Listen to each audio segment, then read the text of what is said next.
Eu confesso, cara, sempre fui cético. Mas o que eu vi, o que eu senti, o que eu descobri naquele antigo cemitério brasileiro, isso mudou tudo na minha forma de ver o mundo.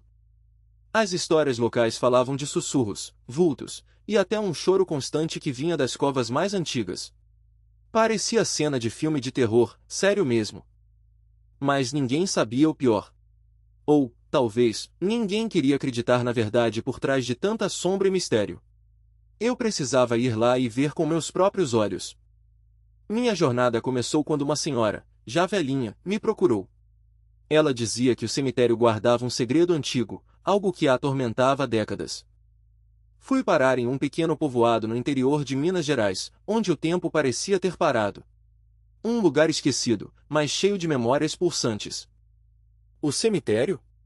Ah, ele ficava na colina mais alta. Um portão enferrujado, árvores retorcidas e uma energia pesada te recebiam logo de cara. Lembro-me de cada detalhe daquela tarde cinzenta, o vento frio sussurrando entre os ciprestes. Parecia que as próprias árvores contavam histórias tristes. Os primeiros dias foram de observação. Eu passei horas caminhando entre as lápides, lendo os nomes, as datas, tentando sentir o pulso daquele lugar. As lápides mais antigas eram quase ilegíveis, cobertas de musgo e a pátina do tempo. Havia um sentimento de abandono que cortava o coração. Os moradores locais evitavam o cemitério após o pôr do sol.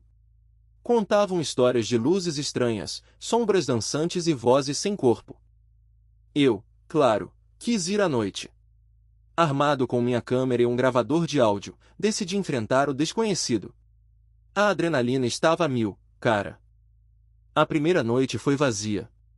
Apenas o som dos grilos e o meu próprio coração batendo forte.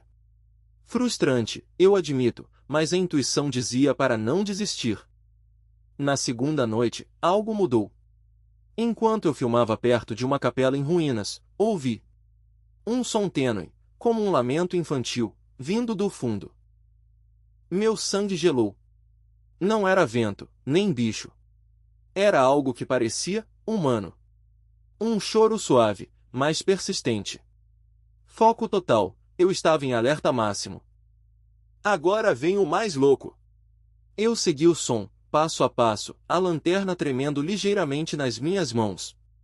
Cada folha seca sob meus pés parecia um trovão. Cheguei a uma parte mais isolada do cemitério, onde as ervas daninhas tomavam conta. Lá, o choro ficou mais claro, mais real, e parecia vir do chão. Era perto de um túmulo antigo, sem nome aparente, quase devorado pela terra. E ali, no topo da terra removida, tinha um pequeno objeto. Que seria aquilo? Mexi na terra com cuidado. E o que eu encontrei? Uma velha boneca de pano, desbotada, com um dos bracinhos soltos. E o choro continuava. Mais curioso que assustado, comecei a cavar um pouco mais fundo, com as próprias mãos. O choro parecia agora vir debaixo da boneca, como se ela fosse a fonte. Foi quando a terra cedeu um pouco. Não era uma cova comum. Havia um vazio, um pequeno buraco, e o choro se intensificou. Com a lanterna, iluminei o buraco. E lá estava ele. Não era um fantasma, não era um demônio. Era uma peça de um passado esquecido, mais vibrante. Era um gravador de voz antigo, daqueles de fita cassete. Pequeno, corroído, mas incrivelmente ainda funcional. Ele estava ligado, emitindo o choro. Recuperei o gravador com cuidado. E a voz? Não era um choro real, mas uma gravação. E, escutando atentamente, ouvi algo mais. Uma música de ninar. Fui falar com os anciãos da vila, incluindo a senhora que me procurou. Mostrei o objeto, a gravação. E os olhos dela se encheram de lágrimas. A história que se desenrolou é mais bonita que qualquer lenda de fantasma. Aquela boneca e o gravador pertenciam a Sofia, uma menina que morrera ali. Mas não era um drama de terror.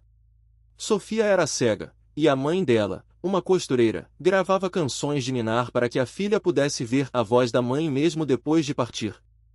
E a boneca? Era sua companheira inseparável.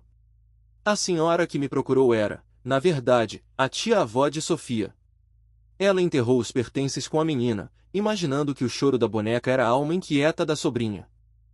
Mas a verdade era que o gravador, um presente de um tio inventor, tinha uma bateria que inexplicavelmente durou décadas, ativando-se aleatoriamente com a umidade. O choro era, na verdade, os primeiros segundos da canção de Ninar que, devido ao desgaste da fita, soava distorcido como um lamento angustiante. Este não é um conto de terror, meu amigo. É uma prova do amor inquebrável de uma mãe por sua filha. Um amor que desafiou o tempo e até a morte. A tia de Sofia, claro, ficou em choque e aliviada. As histórias de fantasmas eram apenas a doce e triste melodia de uma mãe para sua pequena. Aquele cemitério, que antes me parecia sombrio e hostil, agora tinha um brilho diferente. Um lugar de repouso, sim, mas também de lembranças cheias de afeto. A energia pesada que eu sentia não era de medo, mas de uma saudade tão profunda que se materializava na percepção dos moradores. A partir daquele dia, a vila mudou. O cemitério não era mais evitado. As pessoas começaram a visitá-lo mais, a cuidar das lápides, a contar a história de Sofia com carinho. Eu vi famílias levando flores, não por obrigação, mas para honrar a memória de todos que ali descansavam, de uma forma mais leve. Descobri que os maiores mistérios nem sempre são assustadores.